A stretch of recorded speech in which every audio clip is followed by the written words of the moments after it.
Do you want to feel really bad about yourself? I doubt it, but most people don't. But I can tell you a surefire way to get that done. You can read the wedding announcements in the Sunday New York Times, and not only will you feel bad about yourself, you might feel even worse about your children.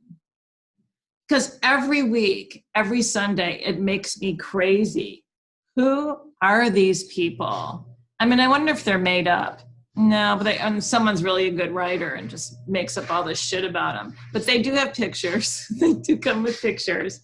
Only I would keep looking, this is just an aside, what I really look for is someone over the age of 50 getting married, because it doesn't bode well for me, but that's another story.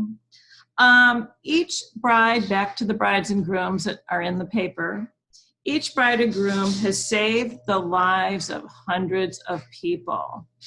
I've never saved anyone's life. I can barely hang on myself, no less save someone else.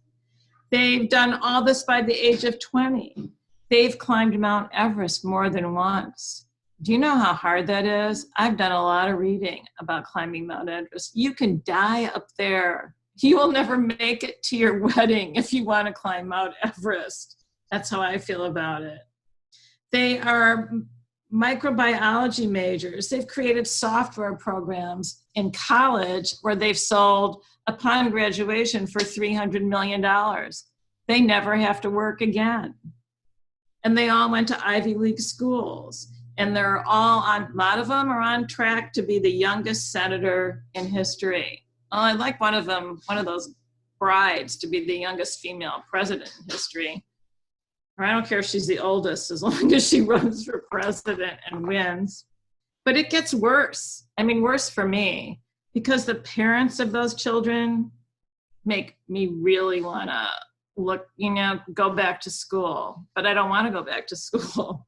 Both the mothers and fathers have cured some form of cancer or discovered a new gene therapy that will eradicate all diseases that start with the letters A through M. Or they've produced 7 Oscar award-winning movies, run the campaign of more than one president, written a Pulitzer Prize-winning novel, which was turned into a film that grossed $500 million, or helped get Nelson Mandela out of prison. Who are these people? Oh, and some of them know Oprah. Maybe that's like the biggest accomplishment of all. No, I don't think I'm meeting her anytime soon. I have weekly feelings of failure. Weekly, just right on cue, every Sunday, failure. Sometimes, or mostly, I throw that section in the garbage and I'm so pissed off, I forget to recycle. But that's another story also, my recycling habits. I have one grown son, so one of these days will have to prepare a list of my accomplishments that I could proclaim in the paper. And I've thought about it, and there are a few. I worked selling shoes for a day, but that could be a lie. I'm not sure. I might have dreamt it. And I only lasted a day like most of my jobs. I was a candy striper in high school, but I have pictures. To prove that one. I was a grocery store checkout clerk, also in high school. I made most of my accomplishments were in high school, but I also think that could have been my sister. I was a pizza waitress, moving on to college accomplishments. I was a pizza waitress for like a few days.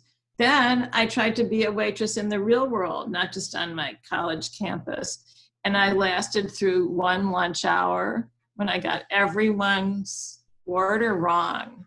And I realized it was just not a career future for me. So the other thing I do, and I don't even think you have to do it anymore, is I change the oil every 3,000 miles in my car. But now I think you can wait for 7,000 miles, which kind of makes me less accomplished. And one of my greatest adult accomplishments is in 2009, I learned how to copy and paste, which has really served me well. better than all these other ones. I feel that is the one that's really gotten me the farthest. So here's my problem. I have 6 more days until next Sunday's New York Times comes out again. And that's not enough time to climb even to the base camp of Everest. But I might have copied and pasted at least 5 times by Sunday. So that's all I got.